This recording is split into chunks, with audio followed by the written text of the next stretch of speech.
থাকি তো নিশ্চিত আল্লাহ সুবহানাহু ওয়া তাআলার পক্ষ থেকে আমাদের জন্য কল্যাণ বয়ে আসবে ইনশাআল্লাহ।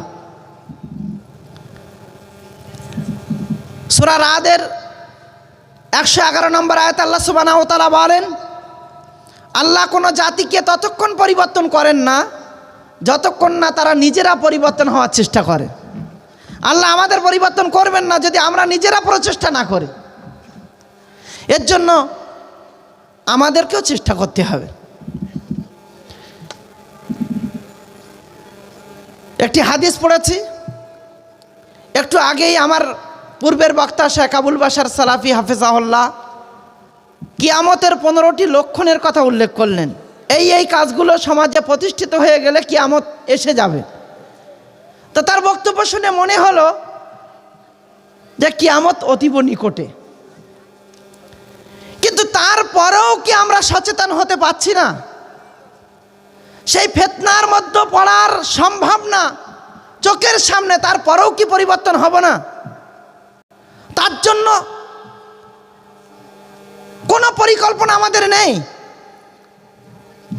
আজকের যুব সমাজ যাদের সামনে কোনো লক্ষ্য পর্যন্ত নেই, তারা কেন দুনিয়ায় এসেছে আর আগামী দিন তারা কি করবে এই লক্ষ্যটুকু তারা হারিয়ে ফেলেছে। রিলসের পিছনে পড়ে আছে, ভাইরাল হতে হবে, গাঁজাখোরদের পিছনে পড়ে আছে, গাঁজা খেয়ে হাড়গুলো গুনিয়ে নেওয়া যাবে, নেশাখোরদের পিছনে পড়ে আছে, সে জানে না তার ভবিষ্যৎ কি, প্রেমের লীলা খেলাতে পড়ে আছে, সে জানে না সে কিভাবে একটা সুন্দর পরিবার প্রতিষ্ঠা করবে,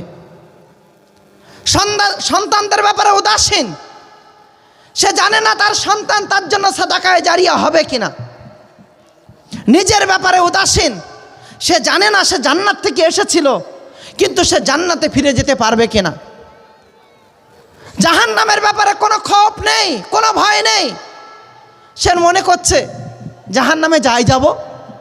এমনকি বিভিন্ন চায়ের দোকানে বসে বসে তাদের অনেক বড় বড় কথা, না হয় জাহান্নামে যাই যাব।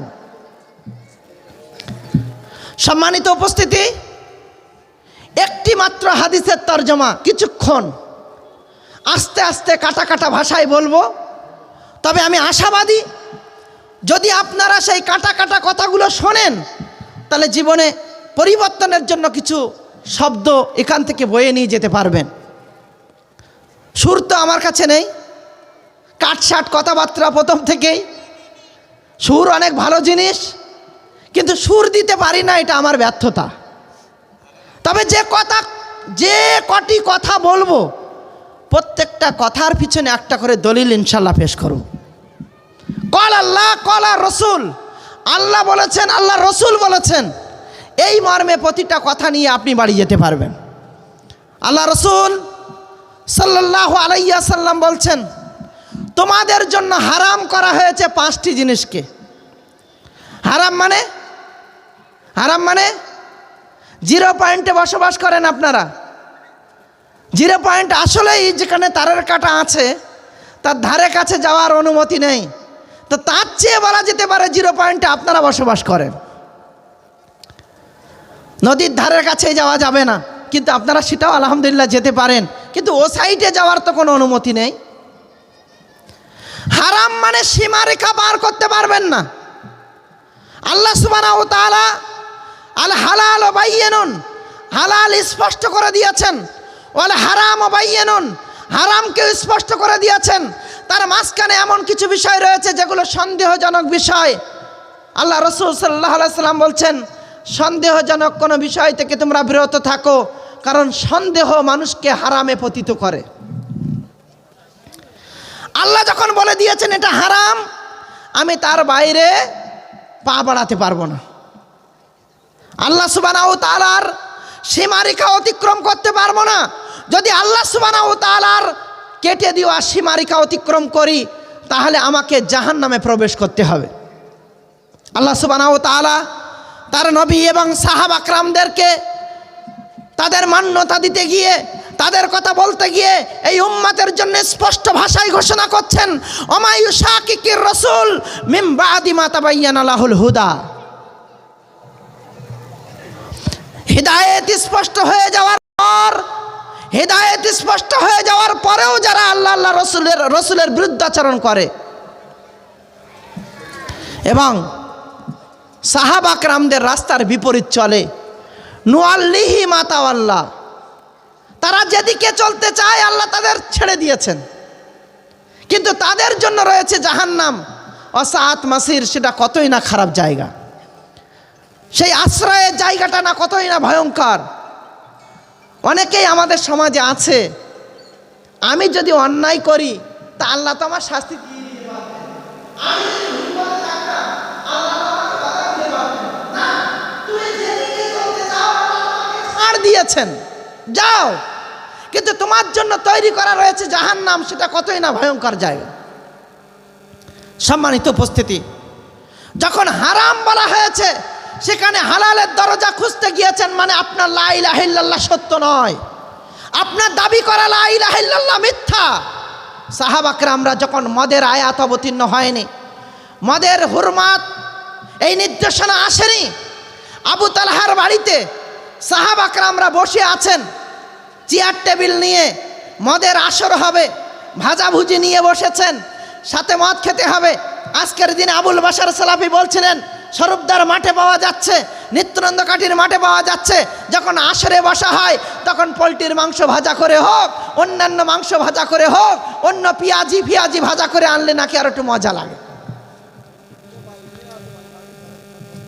আসর বসেছে আবু তালহার বাড়িতে, কোন ঘোষণাকারী ঘোষণা করছেন, শোনো তোমাদের জন্য মদকে হারাম করা হয়েছে। সাথে সাথে বর্ণনাকারী বর্ণনা দিয়ে বলছেন, এমনভাবে সাহাবা কেরামরা মদের পাত্রকে ভেঙে চুরমার করে দিল, মনে হলো যেন মদিনার রাস্তাতে বন্যা চলে এসেছে। সম্মানিত উপস্থিতি, আমার তো মনে হয় না আজকের সমাজ সেই পরিমাণে মদ পান করে। তারা যদি সব কিছুকে ত্যাগ করতে পারে, তারা যদি পাত্রগুলো ব্যবহার করার জন্য ইচ্ছার বাইরে, না আল্লাহ নবী হারাম করেছেন মানে আমরা পাত্রটাও ব্যবহার করব না, এমন আশা প্রকাশ করতে পারে, এমন নিয়ত তৈরি করে নিতে পারে, আমরা কারা? আমরা তো সেই নবীর উম্মত। আমাদের সম্মুখে যখন হারামের ঘোষণা এসেছে তখন কেন আমরা হারামকে বাস্তবায়ন করার জন্য প্রচেষ্টা চালিয়ে যাচ্ছি? এই সমাজের মানুষ, তাদেরকে যখন বলা হচ্ছে এটা হারাম, অন্যান্য রাস্তা খুঁজছে। আল্লাহর নবী আজ থেকে 1450 বছর আগে বলে গিয়েছেন, শোনো, শেষ উম্মত হারাম জিনিসের আলাদা আলাদা নাম দিয়ে হালাল করার চেষ্টা করবে, তার বর্ণনা আমি পরে দেব। আল্লাহ সুবহানাহু ওয়া তাআলা এই উম্মতের জন্য 5টা জিনিসকে হারাম করেছেন। উকুকাল উম্মাহাত, ইন্নাল্লাহা হারামা আলাইকুম উকুকাল উম্মাহাত, আল্লাহ তোমাদের জন্য হারাম করেছেন পিতামাতার সঙ্গে নাফরমানি করাকে। আজকে যাদের বাবা আছে তারা বাবার মর্যাদা বুঝলে না, আজকে যার মা আছে সে তার মায়ের মর্যাদা বুঝলো না, কিন্তু যার কাছ থেকে তার বাবা মা চলে গিয়েছে তাকে গিয়ে জিজ্ঞাসা করো যে বাবা মা কত বড় সম্পদ। তোমাদের পিতামাতার সঙ্গে নাফরমানি করাকে আল্লাহ হারাম করেছেন। আল্লাহ সুবহানাহু ওয়া তাআলা পবিত্র কোরআন মাজিদে বলছেন, ওয়াকাযা রাব্বুকা আল্লা তা'বুদু ইল্লা ইয়াহু ওয়া বিল ওয়ালিদাইনি ইহসানা ইম্মা ইয়াবলুগান্না ইনদাকাল কিবারা আহাদুহুমা আও কিলাহুমা ফালা তাকুল লাহুমা উফ ওয়ালা তানহারহুমা ওয়া কুল লাহুমা কাওলান কারীমা ওয়াকফিজ লাহুমা যানাহাদ দুল্লি মিনার রাহমা ওয়া কুর রাব্বিরহামহুমা কামা রাব্বায়ানি সাগীরা। সম্মানিত উপস্থিতি, দুইজন যদি বার্ধক্য অবস্থায় পৌঁছে যায় বা দুইজনের মধ্যে একজন যদি বার্ধক্য অবস্থায় পৌঁছে যায়, তাদের সম্মুখে এমন আচরণ করো না যে তাদের মুখ থেকে উফ এই শব্দটুকু বাইর হয়, এতটুকু করা যাবে না, বরং তাদের জন্য এই মর্মে দোয়া করো, রব্বির হামহুমা, আমার সঙ্গে বলুন, রব্বির হামহুমা কামা রাব্বায়ানি সাগীরা। হে আল্লাহ, তাদের উপরে তুমি সেইভাবে দয়া করো যেমনিভাবে আমার ছোট অবস্থায় তারা আমার উপরে দয়া করেছিল। রাত্রে 1টার সময় যখন বাচ্চা প্রস্রাব করেছিল, রাত্রে 1টার সময় যখন বিছানায় শীতের সময় যখন বাচ্চা পায়খানা করেছিল, মা তুমি তো আজকে তোমার বাচ্চাকে লাথি মেরে নিচেই ফেলে দাওনি, দিচ্ছ না। তাহলে আজকে তোমার বাচ্চাকে নিয়ে তোমার এত আকাঙ্ক্ষা, এত তুমি হপলেস হয়ে যাচ্ছ, তারপরেও তুমি তোমার বাচ্চাকে ফেলে দিচ্ছ না। যখন বাবার কথা আসছে, যখন মায়ের কথা আসছে, যখন শ্বশুরের কথা আসছে, যখন শাশুড়ির কথা আসছে, তখন কেন তুমি এ কথা বলছো যে এরা সব কাজে আমার হস্তক্ষেপ করে? তোমার জন্য তাই কথা বলা হয়েছে। আল্লাহ সুবহানাহু ওয়া তাআলার নির্দেশ তোমার জন্য এটাই, আকুর রাব্বিরহামহুমা কামা রাব্বায়ানি সাগীরা। আমার পিতামাতার প্রতি ওইভাবে দয়া করো যেমনিভাবে আমার ছোট অবস্থায় তারা আমার প্রতি দয়া করেছিল। আজকে বাচ্চার জ্বর হলে 2 দিন পরে যখন বাচ্চা খেতে পারে না, তুমি মা তোমার চোখ দিয়ে অশ্রু ঝরতে থাকে, তুমি নিজেই খাওয়া বন্ধ করে দাও, না জানি আমার সন্তানকে আমি কিভাবে ভালো করব। আজকে তোমার সন্তানের ব্যাপারে তুমি যত মনোযোগী, তোমার পিতামাতা তোমার ব্যাপারে ওই রকম মনোযোগী ছিল। তোমার সন্তানের জন্য তুমি যতটা করছো, তোমার পিতামাতার জন্য তোমাকে ততটা করতে হবে। তোমার পিতা তোমার জন্য জান্নাত, তোমার মাতা তোমার জন্য জান্নাত। তুমি এতটা শুনে রাখো, তোমার পিতা যদি আজকে না থাকে, তোমার পিতার যদি বন্ধু থাকে, তার সেবা করতে হবে যুদ্ধে যাওয়ার চেয়ে, সেটা বেশি উত্তম। তোমার মা যদি না থাকে, তোমার খালা বেঁচে থাকলে তার সেবা করতে হবে, অনেক বড় নেকির কাজ করার চেয়ে এটা বেশি উত্তম। আল্লাহ রসুল সাল্লাল্লাহু আলাইহি সাল্লাম বলেছেন, আল্লাহ বলেছেন এ কথা, অতএব পিতামাতা কতটা বেশি হকদার এটা তুমি মাথায় রাখো। তোমার মা তোমার জন্য জান্নাত, তোমার বাবা তোমার জন্য জান্নাত। তোমার মা যদি জান্নাতের দরজা হয়, তোমার বাবা হলো জান্নাতের জানালা। অতএব বাবা মা উভয়কে নিয়ে চলতে হবে। তুমি কোনো রকমভাবে বাবা মাকে ছেড়ে অন্য কোনো রাস্তা এখতিয়ার করতে পারবে না। সম্মানিত উপস্থিতি, বাবা মার সঙ্গে নাফরমানি করাকে হারাম করা হয়েছে। সমাজের ওই সমস্ত বৌমাদের কাছে আমি এ কথা বলতে চাই, শ্বশুর যেমন তোমার বাবা, তোমার বাবাও তেমন তোমার বাবা। হে আমার ভাইয়েরা, এই সমাজের চিত্র আলাদা, এই সমাজ অন্য চোখে বিশ্লেষণ করতে শিখেছে। তাই আমি বলি, সমাজের বিশ্লেষণ যখন কোরআন আর হাদিসের পদ্ধতিতে না হবে, এ সমাজ কোনোদিন রাস্তা পাবে না। একদিকে শাশুড়িদেরকেও সচেতন হতে বলবো। কলে বৌমা কাচের গিলাস পরিষ্কার করতে গিয়েছে, গিলাস ভেঙে বৌমার হাত কেটে গিয়েছে, ওই হাত কাটাটা তুমি দেখতে পাও না, বরং তুমি বলো অলক্ষী। কিন্তু তোমার মেয়ে যখন কাচের গ্লাস পরিষ্কার করতে যায়, তখন আওয়াজ শুনে তুমি দৌড়াতে দৌড়াতে গিয়ে বলো যে মা গো, হাত কেটে যায়নি তো, ও জিনিস গেছে গেছে আবার কিনে নেবো, তোমার কিছু হয়নি তো। তাহলে তুমি একই মা, একই শাশুড়ি, মেয়ের ক্ষেত্রে বললে মা কিনে নেবো, আর বৌমার ক্ষেত্রে তুমি বললে অলক্ষী। পীড়ন করিলে সে পীড়নে সে পীড়া দেবে তোমাকেই। এটা একটু সচেতনতামূলক বলে দিলাম, যদিও আমার এটা বিষয় নয়। আমি বলি, এ আমার ভাইয়েরা, মাকে ডাকবেন, বউকে ডাকবেন, দুজনকে এক জায়গায় ডেকে বলবেন, মা আমি যেমন তোমাকে ছাড়বো না, বউ আমি তোমাকে ছাড়বো না, তোমরা এখন কিভাবে কম্প্রোমাইজ করবে এটা তোমরা ঠিক করে নাও, আমি কাউকে ছাড়তে রাজি নয়। মা তুমিও যেমন সাবধান হও, আমি স্ত্রী তোমাকেও বলছি তুমি সাবধান হয়ে যাও। কিন্তু এ কথা বলবো, যদি মা ভুল করে থাকে, যদি বাবা ভুল করে থাকে, হ্যাঁ অনেক ক্ষেত্রে হয়ে যাচ্ছে। আজকের অনেক বাবারা বড় ছেলের নামে জমি লিখে দিয়েছে, ছোট ছেলের নামে জমি লিখে দিয়েছে, মেজ ছেলের নামে জমি লিখে দিয়েছে, অমুক বোনের নামে জমি লিখে দিয়েছে। ও অজ্ঞ, ও মূর্খ বাবা ভুল করে ফেলেছে। ভুল করে ফেললেও ওই বাবার সঙ্গে তোমাকে সদাচরণ করতে হবে, কারণ বাবার সঙ্গে ভালো ব্যবহার করাটা এটা তোমার জন্য ফরজ, অপরিহার্য। তবে বাবাকেও বলবো, বাবা তুমি দুনিয়াতে যদি কাউকে এতটুকু লিখে দিচ্ছ, সেটা ওয়ারাসাত নয়।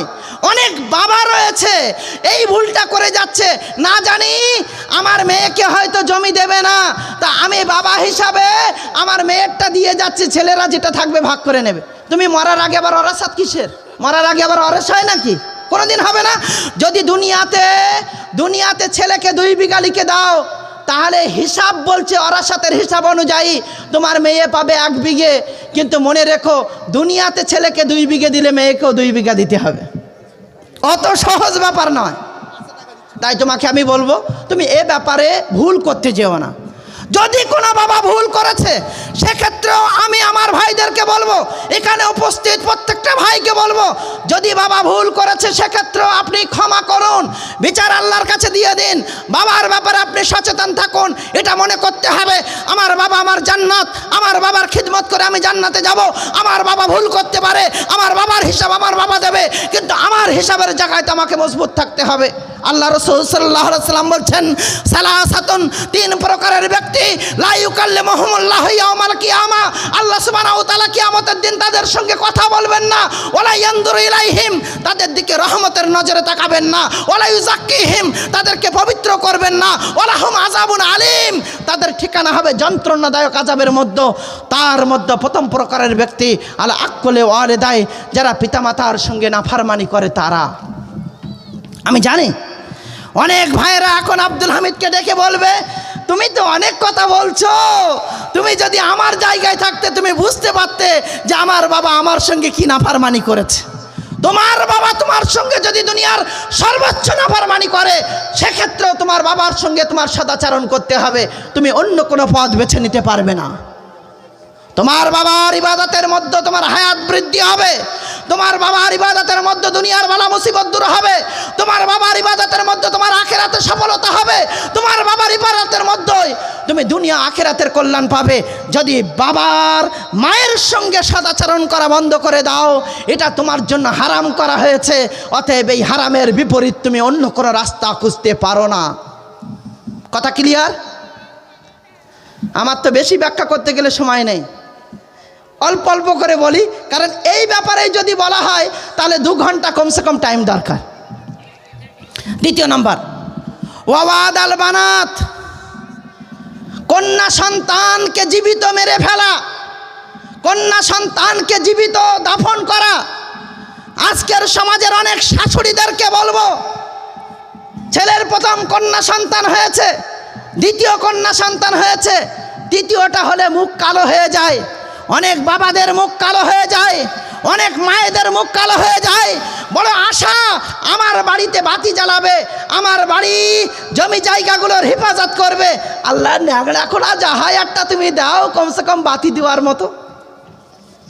যুগে যুগে কোনো নবী, ইব্রাহিম আলাইহিস সালাম বার্ধক্যে পৌঁছে গিয়েও 80 বছর বয়সে আল্লাহর কাছে একথা বলেনি, একথা বলেননি যে আল্লাহ ন্যাংড়া খোলা যাহাই আমারটা দাও। ইব্রাহিম সেদিন দোয়া করে বলেছিলেন, রব্বি হাবলি মিনাস সালিহিন, এ আল্লাহ আমাকে একটা নেক সন্তান দান করো। ইব্রাহিমের এই আশার আলো দেখে জাকারিয়া আল্লাহর কাছে দোয়া করেছিলেন, নেক সন্তানের দোয়া। আর আজকে হতভাগা মুসলমান, তারা নেক সন্তান চায় না, তারা বলে বাতি জ্বালানোর মতো ন্যাংড়া খোলা যাহাই একটা হলে হবে। বাড়িতে 2টোর বেশি কন্যা সন্তান হলে, বাড়িতে প্রথম কন্যা সন্তান হলে তাদের মুখ কালো হয়ে যায়। এ সমাজের এখনো অনেক বান্দাকে পাওয়া যাবে, তারা যদি জন্মের আগে বুঝতে পারে পেটে আবার কন্যা সন্তান আছে, তারা দুনিয়াতে ভূমিষ্ঠ হতে দেবে না। সম্মানিত উপস্থিতি, কিয়ামতের সেই কঠিন দিনে জিজ্ঞাসা করা হবে দুনিয়াতে দাফন করা সেই কন্যা সন্তানদেরকে, অকাওয়াইবা আতরাবা, যে বেআইয়ে জামবিন কুতিলাত, কি এমন কারণ ছিল যে তোমাকে হত্যা করা হয়েছে। মুশরিকিনে মক্কাকে যখন কোন কন্যা সন্তানের খুশির সংবাদ দেওয়া হতো, তাদের মুখটা কালো হয়ে যেত। ওয়াইজা বুশিরা আহাদুহুম বিল উনসা জাল্লা ওয়াজহাহু, যখন তাদের কোন কন্যা সন্তানের খুশির খবর দেওয়া হতো, তাদের মুখটা কালো হয়ে যেত। আজ কন্যা সন্তান হলে মুখ কালো হয়ে যায়। তুমি ভালো করে শোনো, কন্যা সন্তান হলো তোমার জন্য রহমত, কন্যা সন্তান হলো তোমার জন্য বরকত, কন্যা সন্তান হলো তোমার আখিরাতে বাঁচার সবচেয়ে বড় মাধ্যম। জানাবে মুহাম্মদ রাসূলুল্লাহ সাল্লাল্লাহু আলাইহি ওয়াসাল্লাম সাহাবা کرامদের সম্মুখে বক্তব্য প্রদান করে বলছেন, তোমাদের মধ্যে কোনো ব্যক্তির যদি 3টে কন্যা সন্তান হয়, সে তাকে সঠিকভাবে লালন পালন করে যদি বিবাহ দেয়, তাহলে আল্লাহ সুবহানাহু ওয়া তাআলা তাকে জান্নাতের অধিবাসী করবেন। একজন দাঁড়িয়ে বলছেন, এ আল্লাহর নবী, যদি কারো 2টো হয়? আল্লাহর নবী বলছে সেও জান্নাতে যাবে। হাদিস বর্ণনাকারী রাবি বলছেন, আমার একটা ছিল, আমি লজ্জায় আর জিজ্ঞাসা করিনি। এদিকে নবী এই ফজিলতের কথা বলছেন, ওদিকে একজন সাহাবী হাউ হাউ করে কাঁদছেন, দাড়ি দিয়ে অশ্রু ঝরছে, নিজের উপরে কন্ট্রোল আর নেই, এত কাঁদছেন যে শরীর ঠক ঠক ঠক ঠক করে কাঁপছে। কেরামরা তাকে আটকানোর চেষ্টা করছেন, কি ব্যাপার, এত তুমি কাঁদছো কেন, এত ভেঙে পড়ছো কেন? তখন নবী মুহাম্মদ রাসূলুল্লাহ সাল্লাল্লাহু আলাইহি ওয়াসাল্লাম বলছেন, ওকে কাঁদতে দাও, ওর মনের গরম বের করতে দাও, ওর ব্যথা বেদনা দূর করতে দাও। যখন ওই সাহাবী কাঁদতে কাঁদতে একেবারে নিরাশ হয়ে যাচ্ছেন, কাঁদতে কাঁদতে দুর্বল হয়ে পড়েছেন, তখন ছোট বাচ্চা অনেকক্ষণ ধরে কাঁদলে যেমন ফুপাতে থাকে, ঠিক তেমনিভাবে ওই সাহাবী যেন থরথর করে কাঁপছেন। তখন তাকে জিজ্ঞাসা করা হলো, তুমি এমনটা করছো কেন?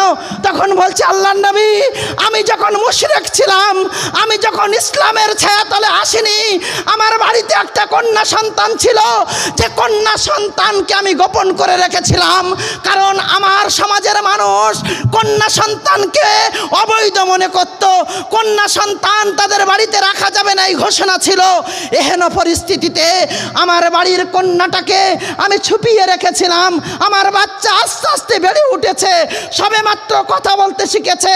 এখন প্রতিবেশী কেউ আমার সন্তানের ব্যাপারে যখন অবগত হয়ে গেল, সমাজের কাছে সে প্রকাশ করে দিল অমুকের বাড়িতে কন্যা সন্তান আছে, তখন সমাজের মানুষ আমাকে বয়কট করলো, সমাজের মানুষ আমার সঙ্গে লেনদেন করা বন্ধ করে দিল, সমাজের মানুষ আমার কাছে কিছু বিক্রি করা বন্ধ করে দিল।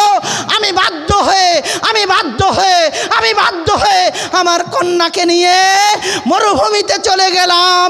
মরুভূমিতে গিয়ে কোদাল দিয়ে যখন মাটি খুঁড়ছি, তখন আমার সন্তান আমাকে জিজ্ঞাসা করছেন, বাবা এখানে আপনি কি করবেন, বাবা এখানে আপনি কি করবেন? তখন আমার বাচ্চা জিজ্ঞাসা করতেই থাকলো, আর আমি আমার জীবিত কন্যাকে সেখানে দাফন করে দিয়ে চলে আসলাম। আজকের সমাজের মা বোনেরা, আজকের সমাজের রাস্তায় চলা এই বোনগুলো, তারা তাদের স্বাধীনতা বুঝলো না, তারা তাদের ফজিলাতটা জানলো না। আজকের মায়েরা তাদের ফজিলাত বুঝতে পারলো না, আল্লাহ তাদের কতটা গুরুত্ব দিয়েছেন তারা তার মূল্যায়ন করতে পারলো না। কিন্তু মুশরিকিনে মক্কার কাছে তাদের কোনো মূল্য ছিল না।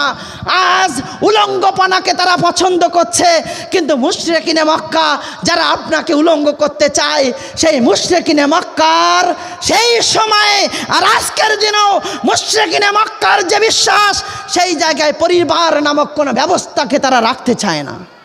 অনেক লম্বা হয়ে যাবে, আমি সেদিকেও যেতে চাই না। তবে বিনীতভাবে আমি অনুরোধ জানাই, মায়েরা, সেদিন তোমার স্বামী মারা গেলে তার সঙ্গে তোমাকে দাহ করে দেওয়া হতো। মায়েরা, যখন মাসিক হতো তখন তোমার সঙ্গে খাওয়া দাওয়াকে বন্ধ করে দেওয়া হতো। মায়েরা, তোমার বাবার সম্পত্তিতে তোমার কোনো হিস্সা ছিল না, স্বামীর সঙ্গে তোমাকে দাহ করে দেওয়া হতো। মায়েরা, তোমার এত মর্যাদা মুশরিকের কাছে ছিল না। জনাবে মুহাম্মদ রাসূলুল্লাহ সাল্লাল্লাহু আলাইহি ওয়াসাল্লাম তোমাকে এত মর্যাদাবান করেছে। তুমি তোমার মর্যাদাকে বোঝার চেষ্টা করো, তুমি একবার জানো।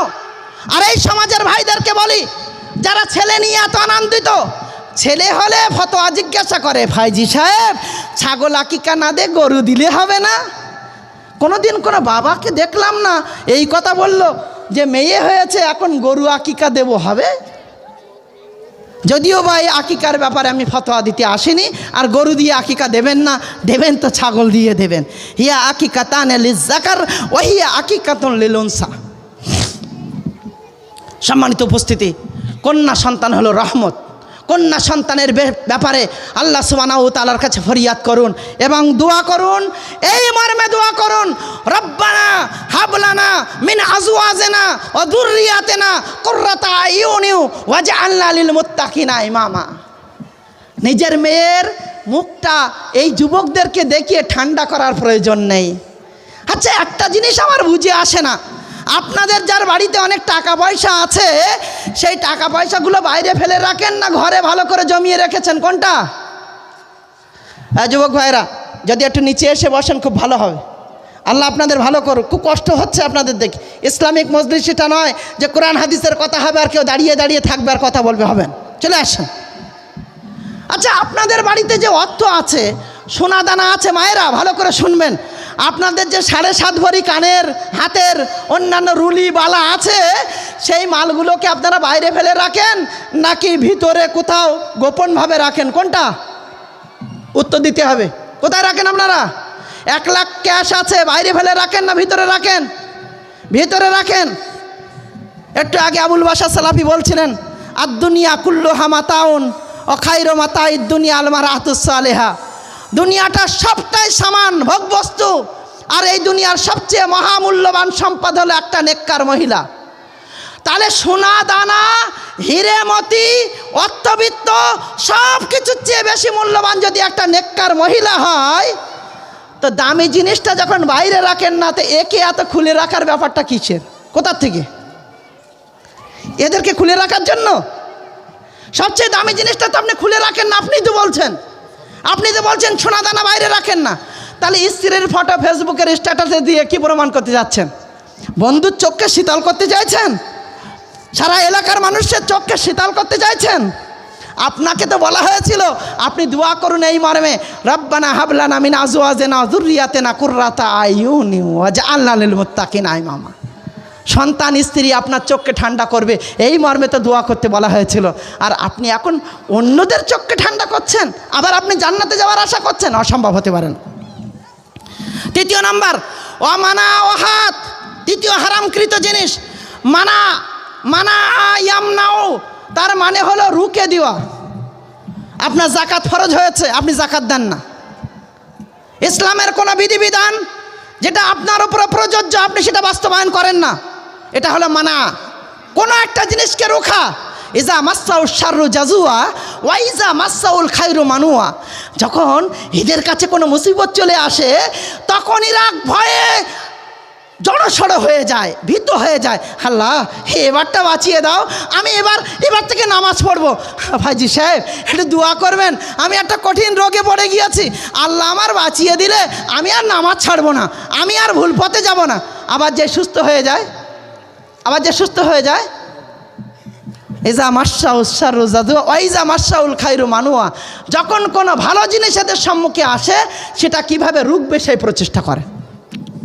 এসব মনে করছে এখন এর মরার বয়স হয়নি। উত্তরপাড়ার থেকে খিচুড়ি খাওয়া পর্যন্ত বেঁচে থাকবেন, এই গ্যারান্টি কারোর কাছে আছে? যদি না থাকে, কার অপেক্ষা? কি রুখার চেষ্টা করছেন?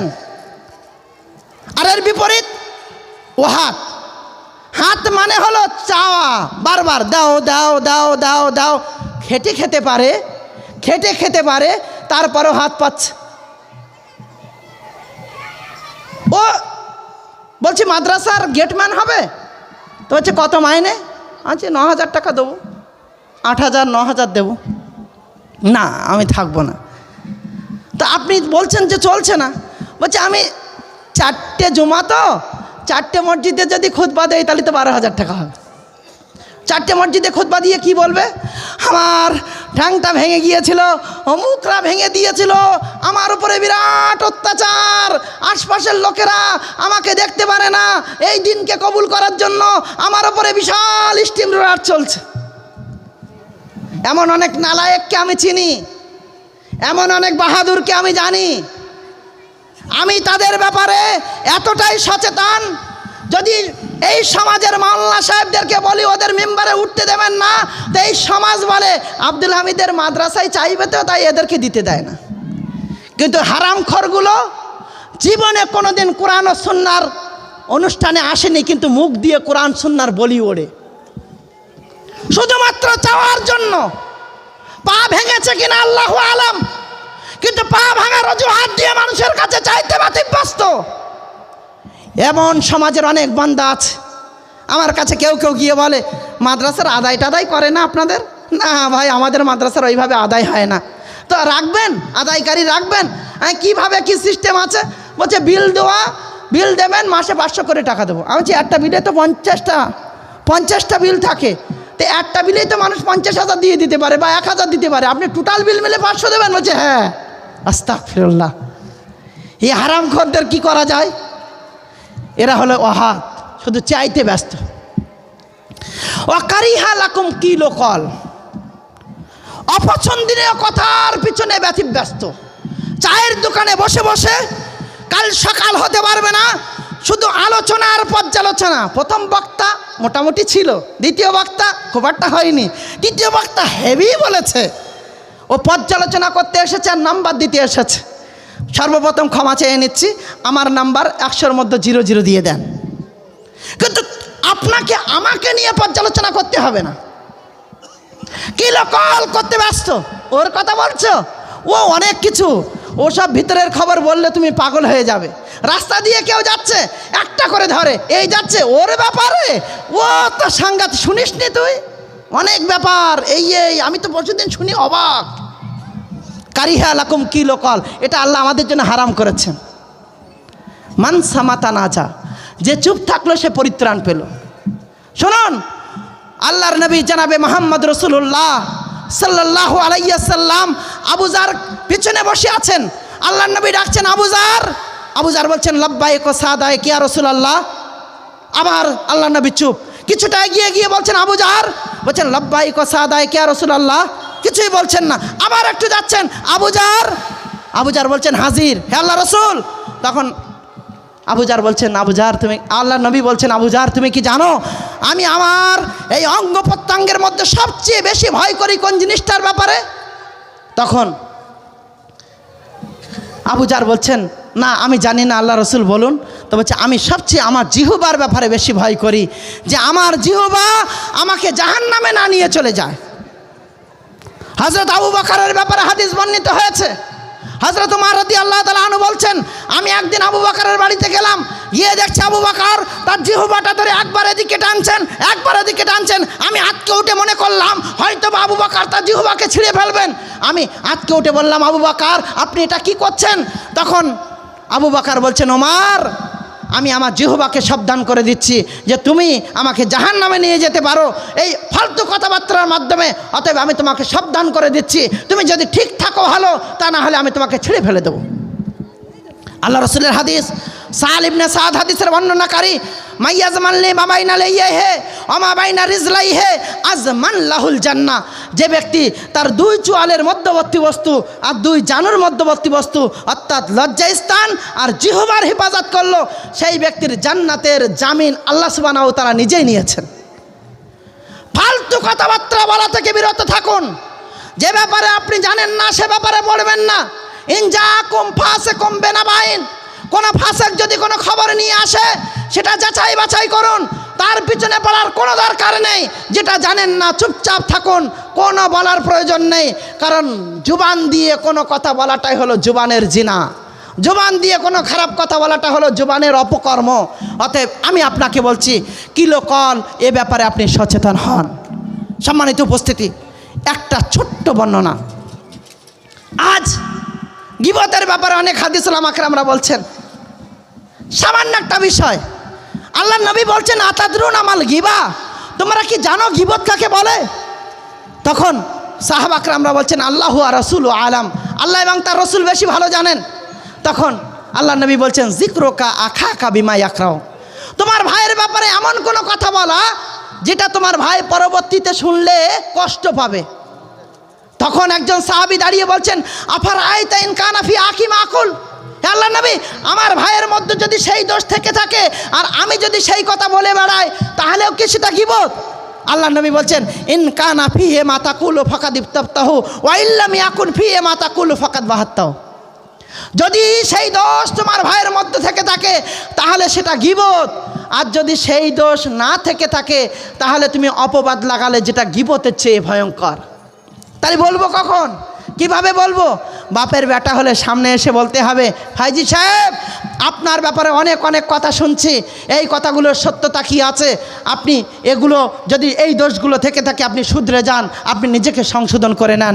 তাই বলে পিছনে বলার অধিকার আমার দেওয়া হয়নি।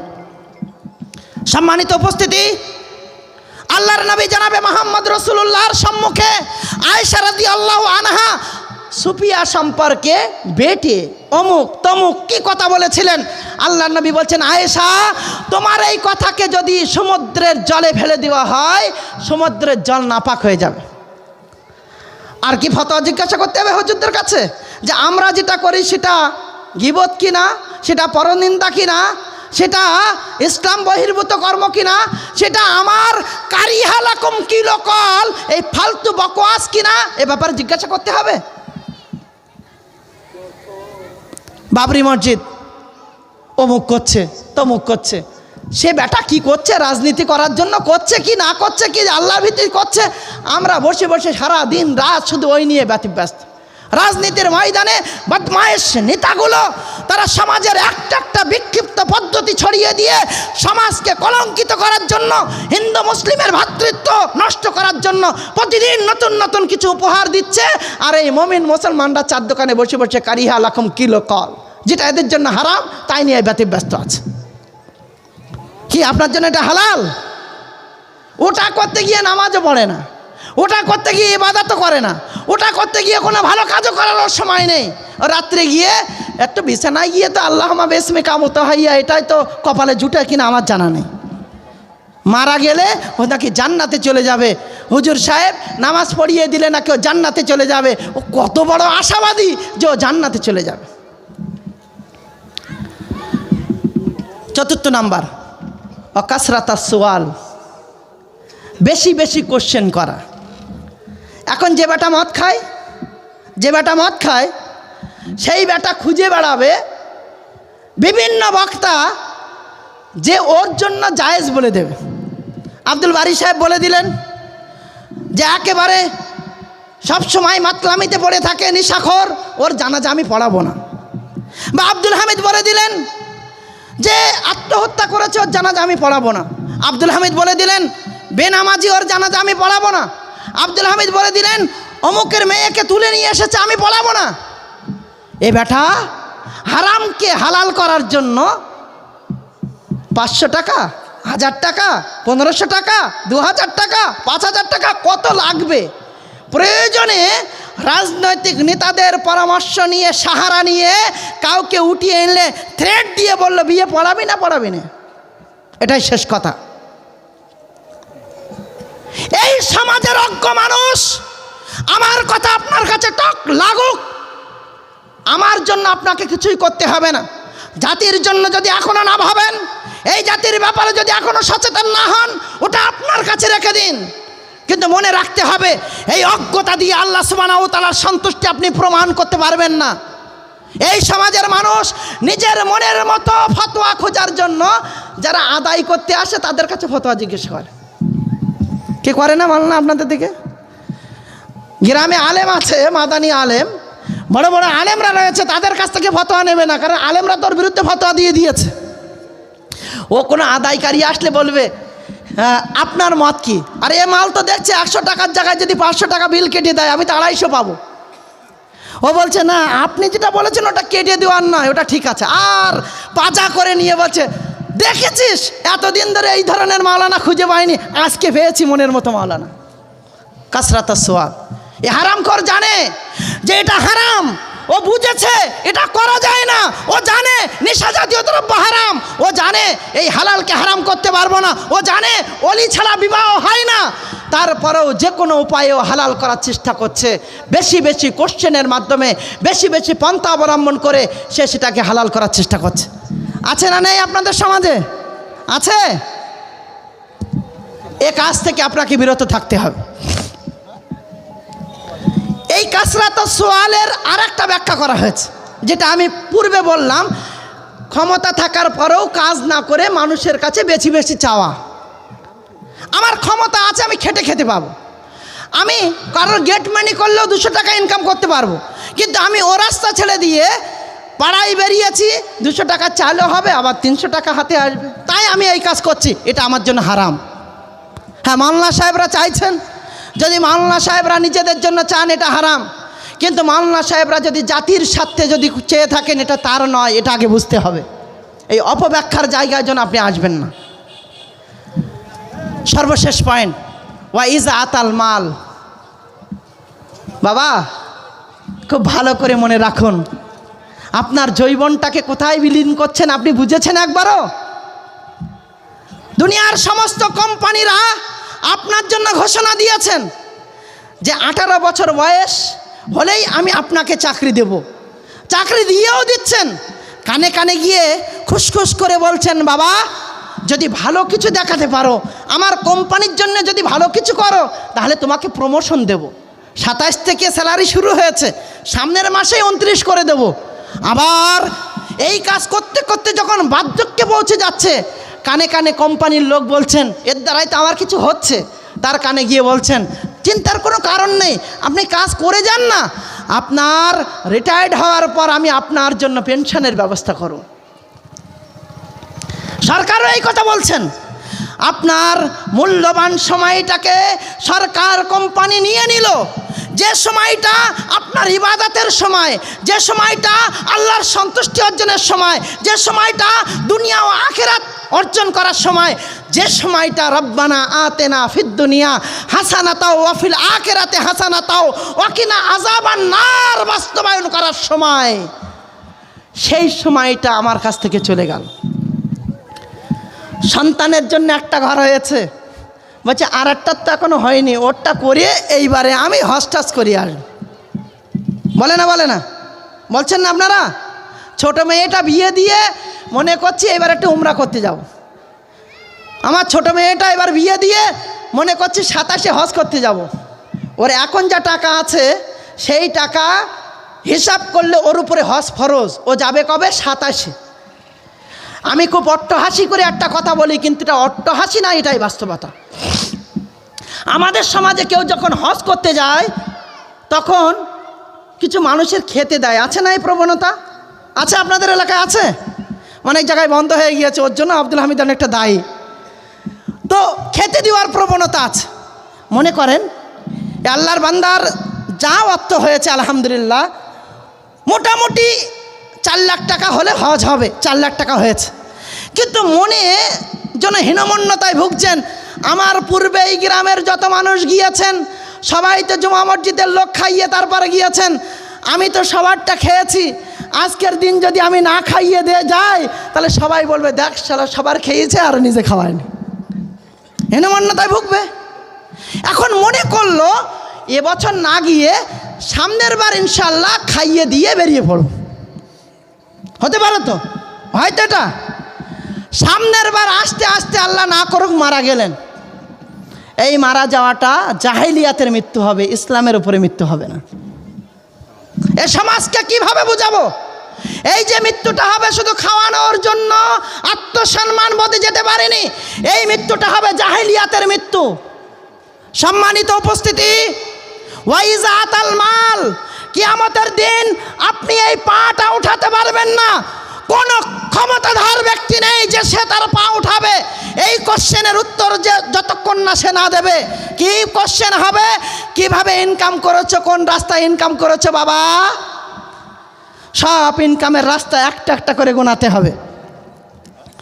ইনকাম তো করে ফেলেছে। তারালি উত্তরপাড়া জলসার কথা বলেছিল, আমি সামনে দাঁড়িয়ে বলেছি অমুক দিচ্ছে 40,000, আমি দেবো 41,000। স্টেজ থেকে বলা হলো নারায়ে তাকবীর, আল্লাহু আকবার, মারহাবা, জিন্দাবাদ। বাবা গো, কোন পথে ইনকাম করেছো ওটা তুমি বলো, আর কোথায় খরচ করেছো ওটা বলো। ইনকাম হালাল কিনা ওটা বলো, আর খরচের জায়গাটা হালাল রাস্তা কিনা ওটা বলো। ইনকাম যদি হারাম হয়, শুনো, তুমি হজের মতো ইবাদত করলে, হজ করতে গেলে তুমি একটা নিষ্পাপ শিশুর মতো হয়ে যাবে। হজ করতে গেলে তুমি একটা সদ্য জন্ম হওয়া একটা বাচ্চার মতো হয়ে যাবে। হজ করতে গেলে তোমার ব্যাপারে নবীর নির্দেশনা, লাইসা লাহু জাযাউন ইল্লাল জান্নাহ, কোনো বদলা নেই জান্নাত ব্যতীত।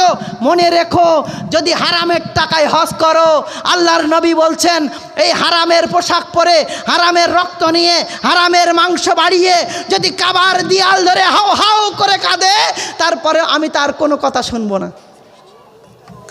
তোমাকে প্রমাণ করতে হবে কোথায় ইনকাম করেছো, আর তোমাকে প্রমাণ করতে হবে খরচ কোথায় করছো। একটা একটা খরচের কথা যতক্ষণ তুমি না বলবে ততক্ষণ কিয়ামতের দিন এই পা ওঠানোর ক্ষমতা তোমার থাকবে না। তাই যুব সমাজ, আমার আবাল বৃদ্ধ প্রত্যেকটা বাপ জান, ভাই জান, মায়েদের উদ্দেশ্যে বলি, আপনার ইনকাম যেন বৈধ হয়। আল্লাহ সুবহানাহু ওয়া তাআলা কখনো আপনাকে বলেনি যে তোমার কষ্টের পয়সা থেকে আমাকে দাও। আল্লাহ যখনই বলেছেন তখন আল্লাহ বলেছেন ওর আনফিকু মিম্মা রাযাকনাকুম, আমার রাস্তায় খরচ করো, তোমরা আল্লাহর রাস্তায় খরচ করো। যা কিছু রুজি আমি আল্লাহ তোমাদের দিয়েছে। রুজি আল্লাহ দিয়েছেন না আপনারা নিজেরা করেছেন? কি গো ভাই, রুজি আল্লাহ দিয়েছেন না নিজেরা করেছেন? আল্লাহ দিয়েছেন। সকালে বেরিয়ে সন্ধ্যা পর্যন্ত খুঁচিয়ে খুঁচিয়ে 300 টাকা ইনকাম করছেন, আপনিই তো করছেন, আল্লাহ দিয়েছেন। এই হাত নাড়িয়ে করছেন, এক্ষুনি প্যারালাইসিস হয়ে পড়ে থাকতে পারেন। এই দেহ এর কোনো মূল্য থাকবে না, একমাত্র নিয়ন্ত্রণ সেখান থেকেই হচ্ছে। সর্বশেষ আপনার জন্য এই কথাটি বলে আমার বক্তব্য শেষ করি। বাবা, সব কিছু করলে তুমি সবটাই যেন বৃথা না হয়ে যায়, সবটাই যেন বৃথা না হয়ে যায়। তুমি জান্নাত থেকে এসেছো, তোমাকে জান্নাতে যেতে হবে। তুমি রাস্তাতে যেন ভুল রাস্তা ধরে না ফেলো। আল্লাহর নবীর ওই কথা অনুযায়ী এই যে সঠিক সরল রাস্তা, এই রাস্তাটাই তোমাকে অতিক্রম করে চলতে হবে। যদি এই রাস্তাটায় চলতে পারো তুমি জান্নাতে পৌঁছে যাবে। তাই তোমার কাছে অনুরোধ করছি, 5টা এমন বিষয় তোমাকে বললাম যেটা হারাম তোমার জন্য, তুমি ওই রাস্তা অতিক্রম করতে চাইলে সেই রাস্তা অতিক্রম করতে পারবে না। আর যদি তুমি অন্যায়ভাবে অতিক্রম করো, যদি তোমার ক্ষমতা দেখিয়ে অতিক্রম করতে চাও, এটা তোমার জন্য জাহান্নামে যাওয়ার কারণ হবে। আল্লাহর কাছে দোয়া করছি, আল্লাহ তুমি এই হারাম বিষয় থেকে আমাদেরকে বেঁচে থাকার তৌফিক দান করো, আমিন। আল্লাহ, তারালি উত্তরপাড়া কর্তৃক আয়োজিত এই বিরাট প্রোগ্রামকে আল্লাহ তুমি কবুল করো, আমিন। আল্লাহ, এই মসজিদের উন্নতিকল্পে এই মসজিদকে আল্লাহ তুমি কবুল করো, আমিন। এবং আজকে যে উদ্দেশ্যে প্রোগ্রাম হচ্ছে, এই উদ্দেশ্যকে আল্লাহ তুমি পূর্ণ করো, আমিন। যারা অতীত হয়ে গিয়েছেন এই গ্রামের মানুষ, তাদের ভুল ভ্রান্তিকে ক্ষমা করে দিয়ে তাদেরকে ইল্লিনে জায়গা দান করো, আমিন। আমাদের মধ্যে যারা অসুস্থ, আল্লাহ তুমি তাদেরকে সুস্থতা দান করো, আমিন। আমাদের মধ্যে যারা ঋণগ্রস্ত, তাদের ঋণ থেকে উদ্ধার দান করো, আমিন। আমাদেরকে সঠিক পথে চলার তৌফিক দান করা, আমিন। হিদায়েতের উপরে অটল থাকার তৌফিক দান করা, আমিন। যতদিন বেঁচে থাকবো ইমানের হালাতেই যেন বেঁচে থাকতে পারি, মৃত্যুর পরে যেন ইল্লিনে জায়গা করে নিতে পারি, আল্লাহ এই তৌফিক দান করা, আমিন। রব্বানা তাকাব্বাল মিন্না ইন্নাকা আনতাস সামিউল আলিম ওয়া তুব আলাইনা ইন্নাকা আনতাত তাওয়াবুর রহিম। সুবহানা রাব্বিকা রাব্বিল ইজ্জাতি আম্মা ইয়াসিফুন, আসসালামু আলাল মুরসালিন, আলহামদুলিল্লাহি রাব্বিল আলামিন। প্রধান বক্তা না আসে তবে সময় চলে। ও